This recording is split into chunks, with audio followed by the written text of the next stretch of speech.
This is Only the Strong Survive, a podcast powered by Kahn Media, where we dive deep into the world of business, leadership, and innovation. I'm your host, Dan Kahn, and I'm honored to have you join us today. So, let's get ready to learn some survival skills together. Welcome back to Only the Strong Survive. I'm your host, Dan Kahn, and we have a great episode for you today. Joining me is David Brands, the third-generation owner and CEO of Coast Products. Coast is a 106-year-old family business that's based in Portland, Oregon, and for over a century, Coast has built a reputation for making dependable, durable gear. Their lineup includes flashlights, headlamps, work lights, knives, multi-tools, and a lot more that I'm sure we're going to hear about today. And we're here to talk about the history of the brand, what it takes to lead a company through multiple generations, and also some lessons learned along the way. So David, thank you so much for joining us. Yeah, my pleasure. Let's start from the beginning. I was at SHOT Show and Julie on your team showed me like a fillet knife with a little like spoon thing on the end of it. So I want to hear all about it. What is the story of your brand and the fact that it's over a century old is pretty special. Yeah, thank you. It's hard to capsulize a 106-year-old company in short sound bites, but I'll do my best. My grandfather started Coast Cutlery Company, as it was called then, in 1919 out of the back of his car, selling that salmon fillet knife, which you saw at the SHOT Show, to the salmon canneries and fishermen all up and down the Pacific coast in Oregon, Washington, and Northern California. And in those days, salmon fishing and canning was a huge business in the Northwest, second only to the lumber industry. And my grandfather, at the time that he designed and made that knife, was actually working for a wholesale hardware company selling, hammers and nails and paint and things like that. But as he went around calling on the customers in the Northwest, he discovered that there are all these salmon canneries and commercial fishermen that were filleting and cleaning their salmon by the hundreds every day, but they were using two tools to do it. They were using a fillet knife, and then they'd have to take an old kitchen spoon and clean out the inside. So my grandfather designed a fillet knife, which had a little stiffer blade, and it had a spoon built onto the back of it so that when they were filleting the fish, they could do it with one tool without having to use two different tools and two hands. And so that launched what was then Coast Cutlery Company and has gone through numerous evolutions since 1919, obviously. But I think the one thing that has stayed true to our mission and to our company is that we still try to create innovative products that make people's jobs easier and safer. Just like that first salmon fillet knife and just like our new ZX rechargeable AA and AAA batteries and hopefully everything in between. Yeah, not to jump ahead, but at SHOT, I was playing around with a voice-activated light that was like, I don't even know how that works, but it was really cool. So I was like, that was a new one. That's a good example. It's a brand new technology, one that hasn't even been available until the last few years, but it's great because we make a lot of headlamps, particularly for professional tradesmen like plumbers, carpenters, anybody working with their hands, right? And voice activation is really cool, but it has a very practical purpose. And that is they can literally operate their headlamp without using any hands. Therefore, they always have two hands to do their work. Unlike if you're using a flashlight or unlike even one of our regular headlamps, if you have to reach up and turn it off and on or focus it or dim it, it takes one hand to do that. With voice activation, doesn't take any hands and both hands remain free to do your work to make you safer and easier. It's very, very practical. That's pretty cool. I was even thinking as a hobbyist that works on my own cars, when your hands are all greasy and you're in there, you don't want to like touch your face, right? So it's nice to be able to say, hey, let's make this brighter or turn it off or whatever. So, also imagine an electrician, a linesman up working on a power pole in a storm and wearing a headlamp. He needs both those hands, one to make sure he's holding on to something that keeps him secure and another one to work with. If he needs brighter light or if he wants it more focused, he can just say coast dim, coast bright, coast focus, and not ever have to give up one of his hands to do it. Super cool. So it's really a focus on innovation is what it sounds like. Exactly. Innovation, practical innovation that makes people's jobs safer and easier. And we have a 106-year history of doing that. And obviously it took a long time and a lot of products to get from the salmon fillet knife to a voice-activated headlamp. But, that's kind of been the mantra of the company, is to stay innovative and always be on offense instead of defense, and the rest will take care of itself. Let's talk about you a little bit. It sounds like your grandfather started it. Was your dad involved as well? And yes.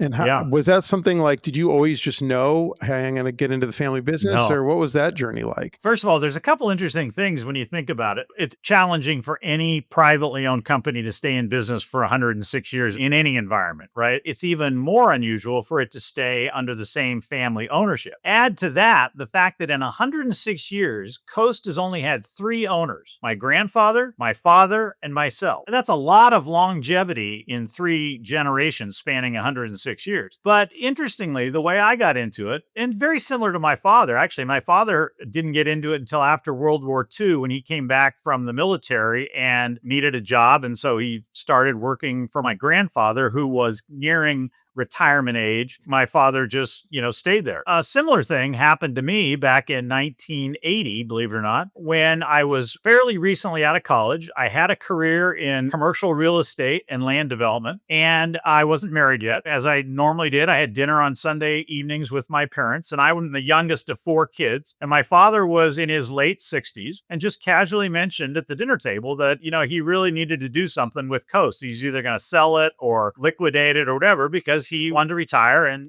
quit working, but never put any pressure on me, never said, hey, you really should try it or whatever. He just kind of threw that out there. And I thought about it for, a number of weeks. The things that appealed to me were, number one, I always enjoyed being my own boss. And I thought, well, this is a pretty good opportunity to do that. And I also had a background in design. It was actually building design and land use design. But, I always had that kind of design background. I thought, hey, I could design my own products. This might be a cool platform to do that. That was about the extent of it. And I thought, well, what the heck? I'm still young enough to try it. So I thought, sure, I'll give it a try. Two interesting things. First of all, 45 years later, I'm still here, which is surprising enough. But the other thing that was interesting is my father claimed he was ready to retire at about age 67, ended up having an office in our office until he was 95 and passed away at 96. Wow. Now, in fairness to him, I took over the company long before that, but he was able to, watch our growth and stay involved in the company for another 30 years after I joined the company. So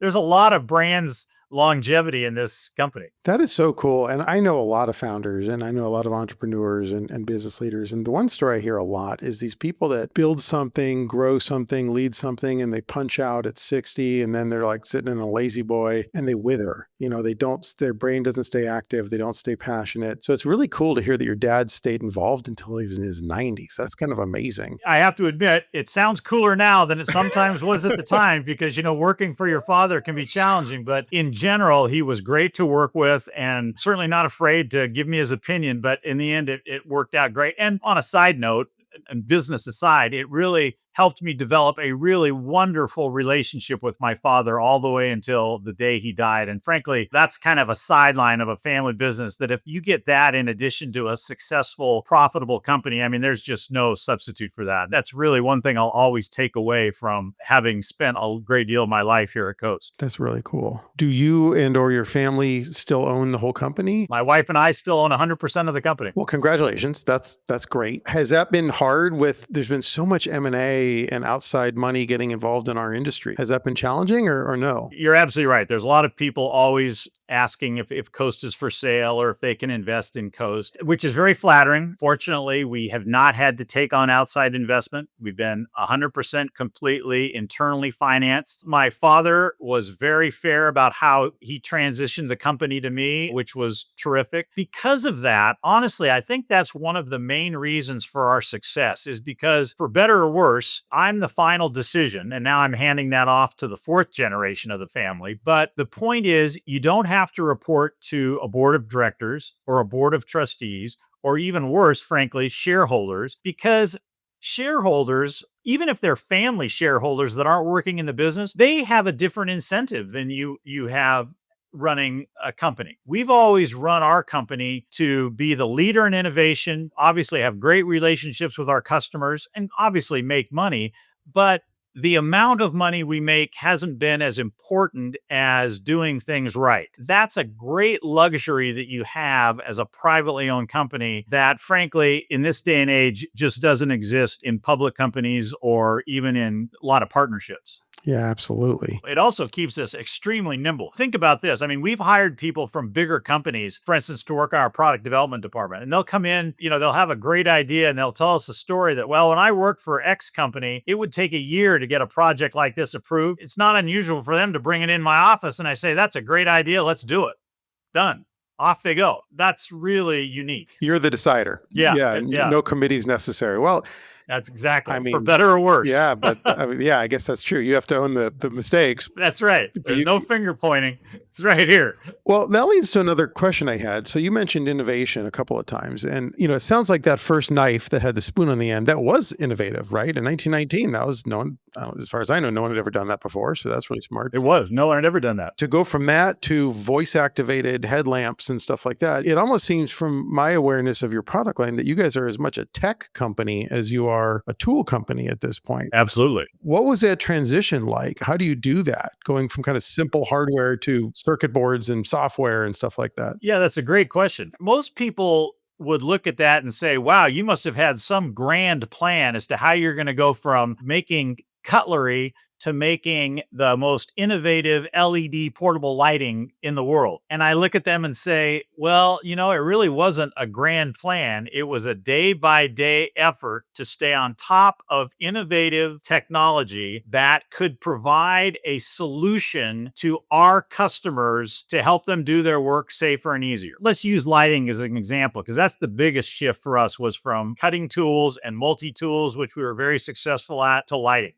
And most of our customers have always been people that work with their hands, whether they're sportsmen or auto mechanics or roofers or whatever. They work with their hands. And workers who are using tools every day are the best focus group you'll ever have for telling you what they need to do their job better. We had always dabbled in portable lighting, flashlights, not headlamps, but mostly just small flashlights to sell along with our knives and multi-tools. Back in the mid 1990s, I was on a trip overseas and I came across a little product that was actually a keychain that had a little light built into it, but the light was tiny. I asked the person who made it, I said, what's powering this light? Where's it coming from? And they explained to me they were called LEDs. When I found out more about LEDs, I was convinced they were going to eventually replace incandescent bulbs for lighting. Now, I didn't come to that conclusion just all at once. When I saw that original product, I was so enamored with them that I started doing all kinds of research. And I went to, at that time, one of the largest LED manufacturers in the world and asked for a tour. And they said to me, you're the first person that's ever owned a consumer products company that has asked us for a tour. What are you interested in? And I said, honestly, I'm not sure, but I just know this is really cool. So a couple of things that really stuck with me. Number one, they told me about all the advantages of LEDs. They were unbreakable. They were waterproof. They used only about 10% of the energy that an incandescent bulb did. But the thing that really caught my attention was when they said that LEDs are going to be like computer chips. They're going to get more powerful and cheaper every 12 to 18 months. And of course, the computer revolution had already started.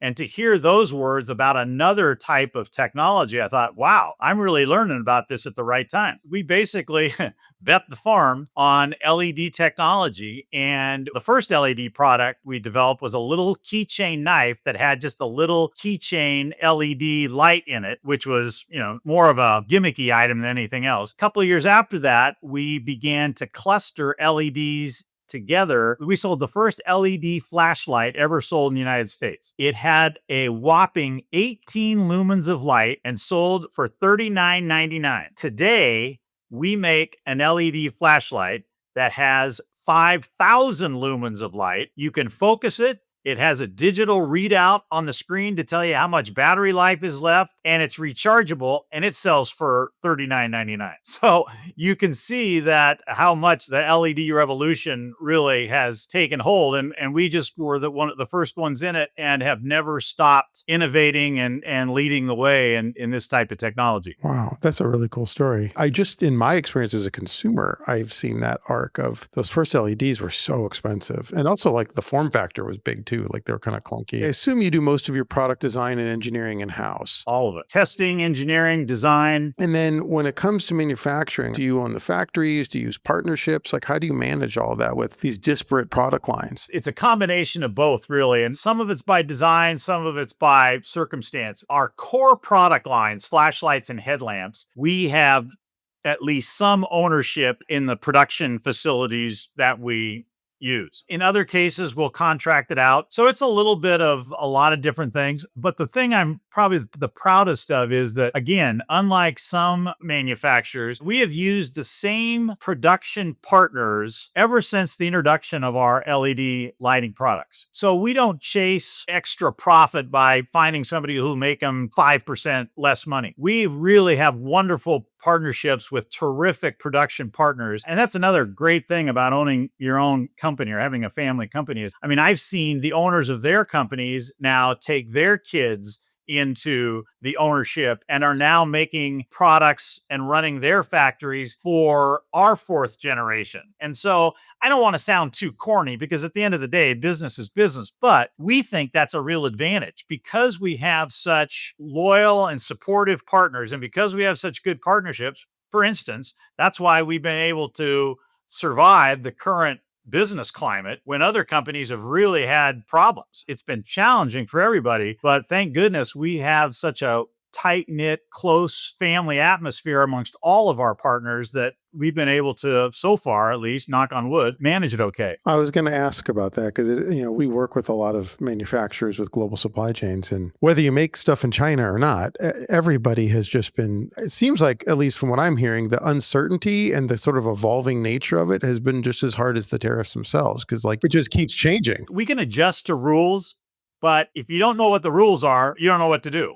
And that's really been the way it is. And, the other thing is, it's also been that speculation has done nobody any good because everybody, a few people like us, thought there was a fairly clear path, but that really didn't turn out to be true. And so we're still in limbo. I mean, nobody really knows what the path is yet until something is finally said, okay, no more 90-day pauses. This is the way it's going to be. Yeah, and I think that pause is coming to an end pretty soon on the day Yeah, we're very sure as recording. heck is, yeah. Oof. On the other side of it is distribution. And one thing I've noticed just as a consumer is that Coast has great distribution. You have product all over the place. First, how did you build such a robust distribution model? Because you've got product in stores all over the place. And then how do you see that changing? Is it still brick and mortars and local hardware stores? Is it more online sales? Is it kind of everything? Like, where's all that going? Yeah, it's interesting. People looking at it from the outside think businesses like ours and the retail business really don't change that much. But as you mentioned, the retail business has changed more in the last 20 years, maybe than ever before, but it's always changed. For instance, when my grandfather was doing business, everybody owned their individual store. There weren't any chain stores, there weren't any national retailers, and everything was locally supplied to local customers. Yeah, Sam Walton hadn't done his thing to Main Street yet. Exactly. And then,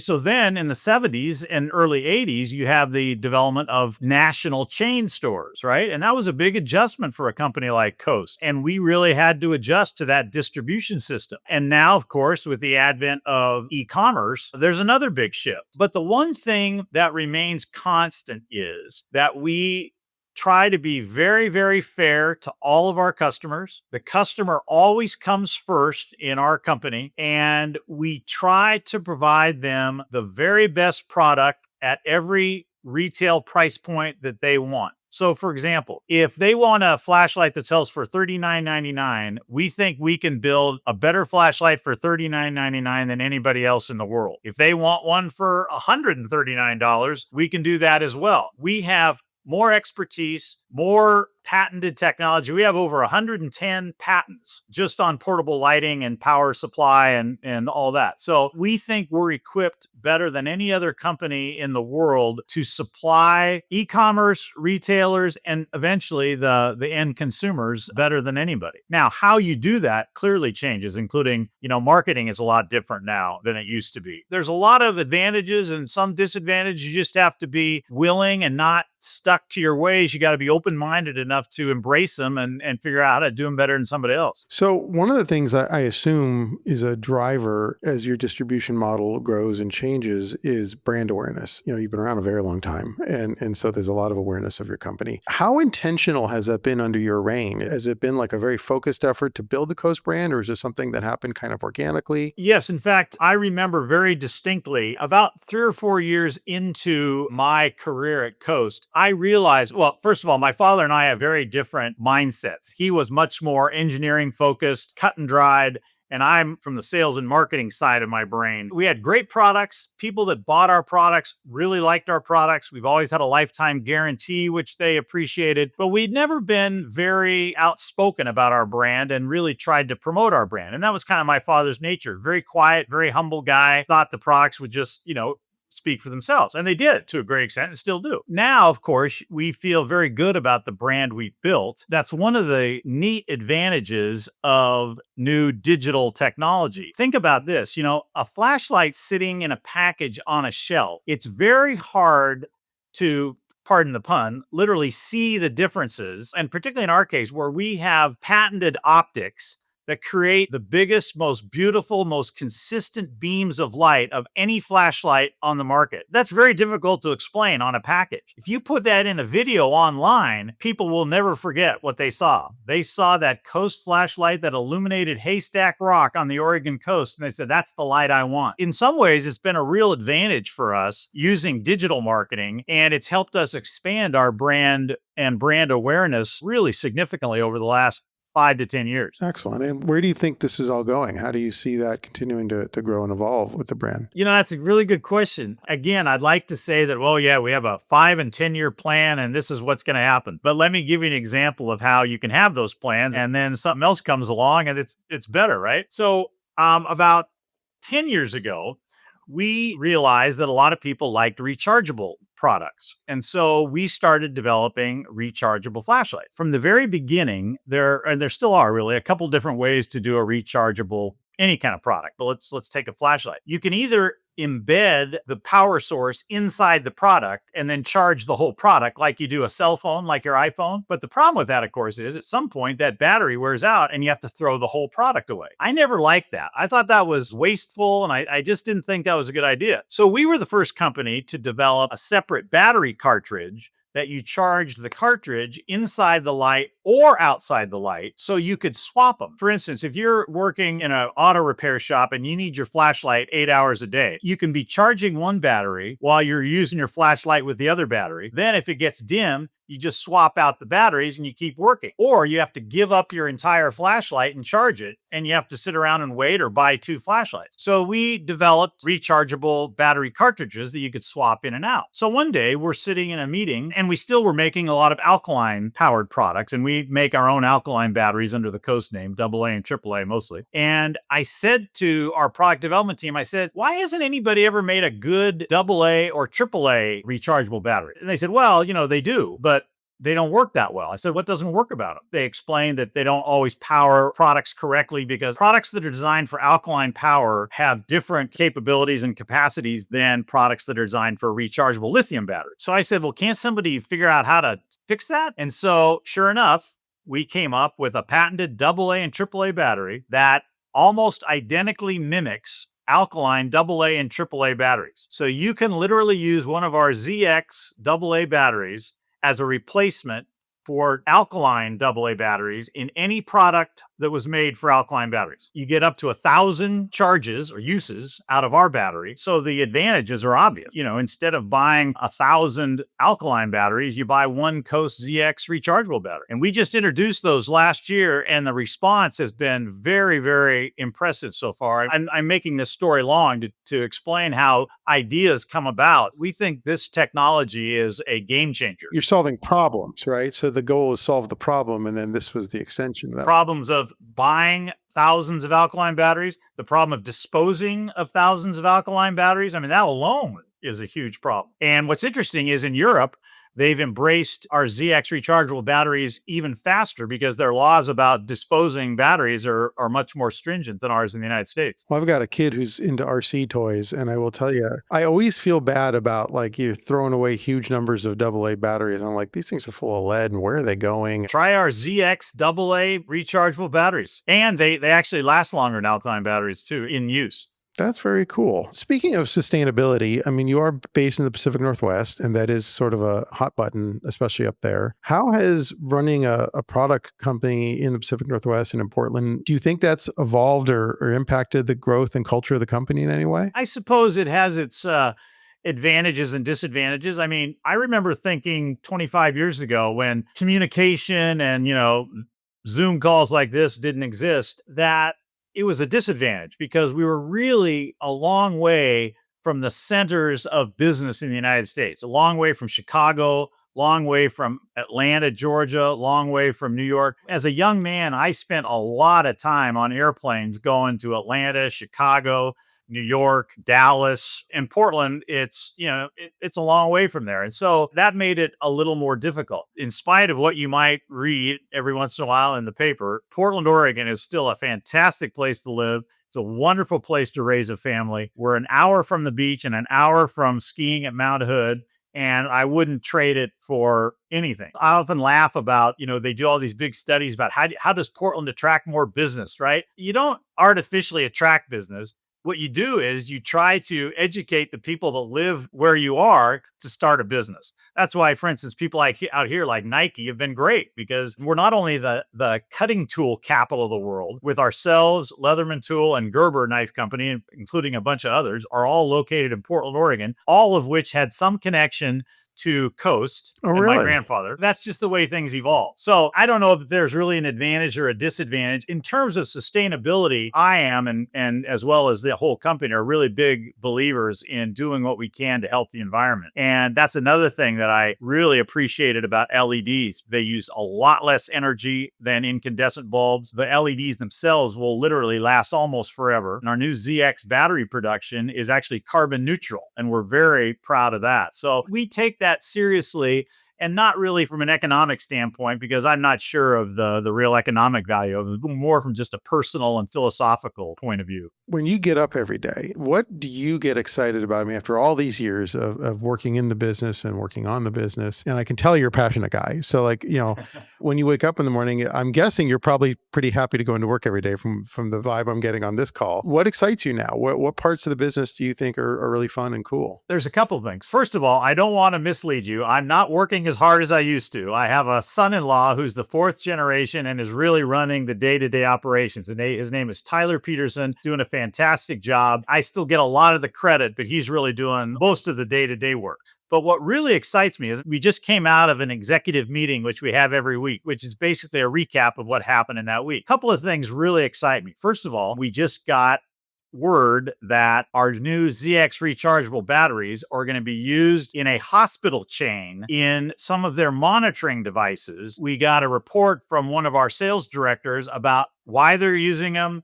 how much they're going to save, and how much better they operate their equipment with them. When I hear stories like that about our product, about which this hospital chain knew nothing about until we showed it to them, and how it is solving so many of their problems, I can't tell you how good that makes you feel. That's really, really fun to hear. I also get really excited going to our product meetings because we have some of the most talented product development people in our industry. When they first showed me that voice activated headlamp that you were talking about, I thought, wow, this is cool. It's things like that that are really still very exciting to me. The great part about it is at my point in life, I get to focus more on the things that really excite me than the things I didn't like so much. I feel like you've earned that at this point. That's pretty Oh, cool. thanks. That's nice of you. Tell me about the culture of Coast. What is the culture there and how did you build it over the years? Again, it's a really interesting question because when I started with the company, we were a very small company. We weren't in the best of financial shapes. And it wasn't because of anything that my father had done wrong. The disadvantages of a privately owned family company is it sometimes takes on the character of its owner. Right. And my father was 67 years old. He was slowing down. The retail world around him was changing. And we were about 3 or 4 years behind all those changes. So I had to spend, the first 8 to 10 years of my career correcting those things, fixing them up, modernizing the company, and still trying to, maintain some profitability. It wasn't like I got a big infusion of cash like in an IPO. It was all our family money. You have to be very careful with it. And so I did a lot of things myself. I mean, for years, I was sales manager. I was the product development manager. I was the finance director. I did all those things myself with a support staff, of course. So you learn every facet of the business. And because of that, we've always maintained a very, what they call now, a flat structure. If you can see behind me, my door is closed. It's probably the only time my door to my office is ever closed is when I'm on a call like this, so I don't bother everybody else. Anybody can walk into my office anytime to say hello. They have a question. They have a concern. They want to tell me that, their wife just had a baby, whatever. And so kind of our whole company is that way. And we really like it that way. And the term, we try to treat people like a family is overrated. And, again, at the end of the day, it is a business. But I think we do go kind of the extra mile to treat people with real consideration and think of them as people first rather than as their job first. And I think people really enjoy that and respect that. And I think at the end of the day, if you've built a culture like that, it really helps you get through difficult times. Think about this. And my son-in-law, Tyler, who is now, as I said, is now the president, he's now been through COVID and through this tariff mess in the last 6 years. That's a big challenge. That's a lot. Yeah. And if you don't have your team on your side to get through those challenges, it's really tough sledding. But we've done a really good job so far, and I'm very proud of the entire company. That's really cool. How many employees does Coast have?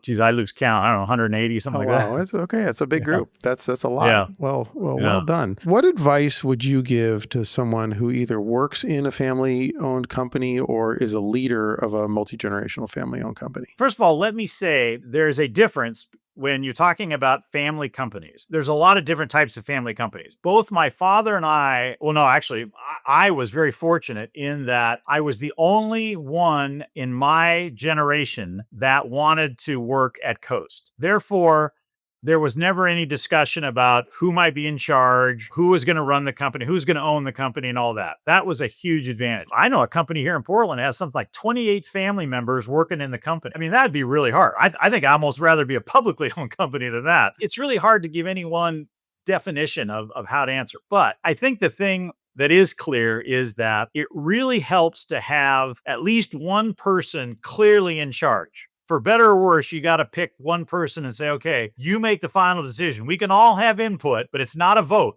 At the end of the day, you're the one that needs to decide what to do. And I think that is maybe the most important thing because, I mean, you can have multiple leadership. You can't have multiple owners or multiple decision makers. There's got to be one person who can make the decision. The committee thing doesn't work so well, I guess, right? No, gosh, Yeah. no. It really doesn't. Yeah. And even if they're all working at the company, you'll get into disagreements. Like if I know a company where one of the family members is CEO and his sister is the head of marketing. The problem is when you have disagreements, you tend to revert back to siblings instead of boss and marketing director. That's a real problem. I have witnessed that firsthand almost exactly. And the dynamic, it switches very quickly. And all of a sudden there's like a sibling argument. And you're like, whoa. The same thing happens with fathers and sons or daughters. No question about it. I mean, it was impossible. And I would never want one of my own children to think of me as a boss first rather than as a father, right? Fortunately, with the son-in-law, it's a little bit different and it gives it a little bit better balance, I think. That's excellent. One of the things I talk about a lot on this show is, unfortunately, for better or for worse, as a business owner myself, my business didn't come with a handbook. So over all these years, the way I've learned most of my lessons is by making mistakes and then go, okay, well, don't do that again, and then move forward. As you think back on your career and even beyond your career, the arc of Coast as a company, what's one of the biggest mistakes you made and what did you learn from it? Oh boy, there've been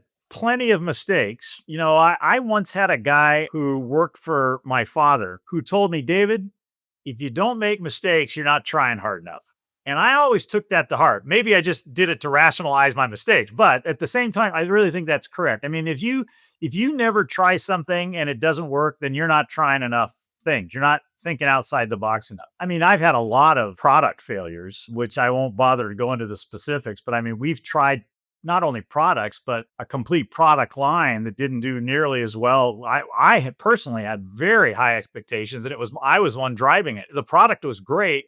We just didn't have the right distribution system to really make it work. There's a good lesson learned. You have to have all the components working together to make a product successful. But probably the biggest mistake I made back in the 90s, we engaged in a merger. We were going to buy a foreign company to try to get a toehold into the European market. It's one of those things where, I still have, as reminders, the checklists of all the pros and cons and how everything lined up. And everything just looked perfect. But the one category I forgot to even keep score of? The culture. I knew you were going to say culture. And the culture of the country and the company were so much different than ours.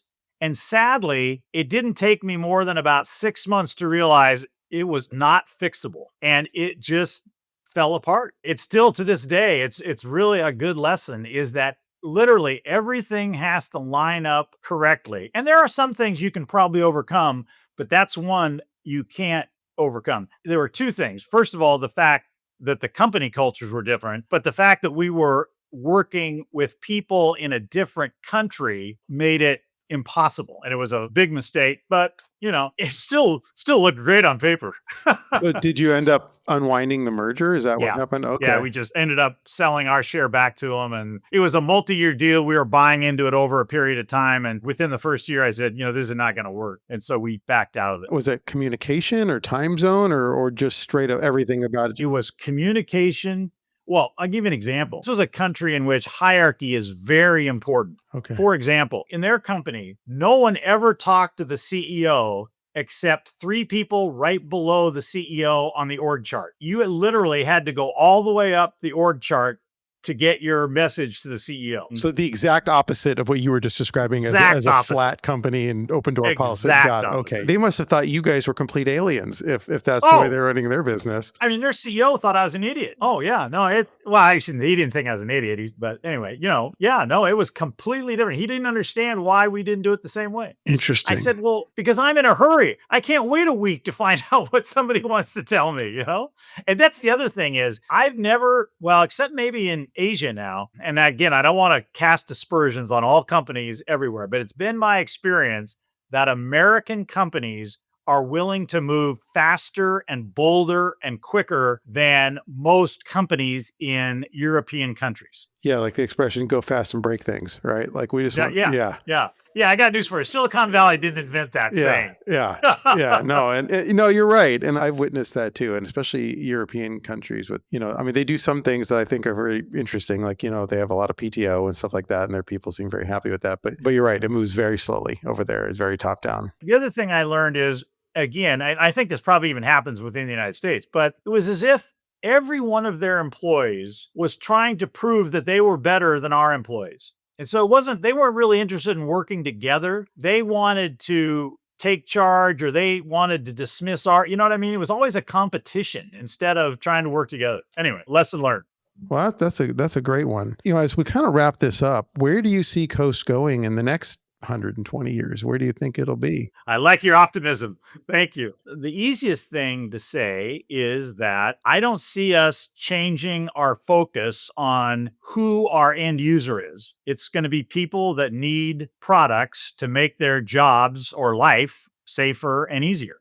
And I think, at least over the next 5 to 20 years, it'll probably be somewhere in the realm of products that we're in, portable powered products, lighting products, things like that. We still have a pretty good list of ideas that we kind of look at product development as like a cone where we're in this cone now. Is there something that will just broaden the cone a little bit without making it too big of a circle? Because you don't want to jump from the middle of the cone all the way outside the cone. You want to try to keep it in the same sphere that will expand your business without cannibalizing what you're doing, but at the same time, isn't such a change. You have to change the whole company to try to sell the product. And again, we've kind of learned that lesson somewhat, not real painfully, but it's still, it hurts when you come out with a product category that doesn't do as well as you'd like. You just really have to be diligent about, making sure that you can check all the boxes before you go forward. But I think we still have a long way to go in terms of battery powered portable lighting products and charging products and all types of things. I think the future is very bright, pardon the pun, for Coast. Well, and the good news is I don't think AI is going to replace tradespeople and linemen and mechanics and plumbers, and ChatGPT is not going to fix your clogged sink. So that's that's true. That's good. But, there isn't really anything that keeps me up at night anymore. But the one thing, I bet if you went back into 1995 and asked people that were making portable flashlights, they would probably respond to that question something like, well, people will always need light and they'll always need light to do their job with. And so we think the future is pretty good for us, right? Nobody knew that there's going to be a new lighting source that would make everything before that obsolete in a matter of 3 to 5 years. So you never know. I mean, who knows? There could be a new type of battery out there that makes every battery powered product different, obsolete. I don't know. Just that's why you got to stay on top of it, which we plan on doing. Love it. Before we go, where's the best place for people who are listening to learn more about Coast products and what you're doing over there? Well, the best thing, of course, is just go to Portland, like the city.com. And obviously you got all our products, you got all the technology. It's really fun, even if you're just kind of a tech geek, because we have a lot of really cool, instructive videos showing how our products work, showing, for instance, how the optics work, how our voice technology works. And then, of course, you can buy our products at all kinds of retailers like Home Depot, Walmart, Lowe's, Amazon, Academy Sporting Goods, you name it. So we're pretty well distributed. But if you really want to learn about the company, coastportland.com is clearly the best place. Yeah, and it's a good site too. It's easy to navigate. Thank you very much. Yeah, you bet. Well, that is it for today's episode of Only the Strong Survive. I want to thank David Brands for joining us, and thank you all for listening. If you enjoyed today's conversation, please be sure to subscribe, leave us a review, and check out the video version on YouTube. And we'll see you next time. Thank you, David. Thanks, Dan. Nice talking with you. Likewise.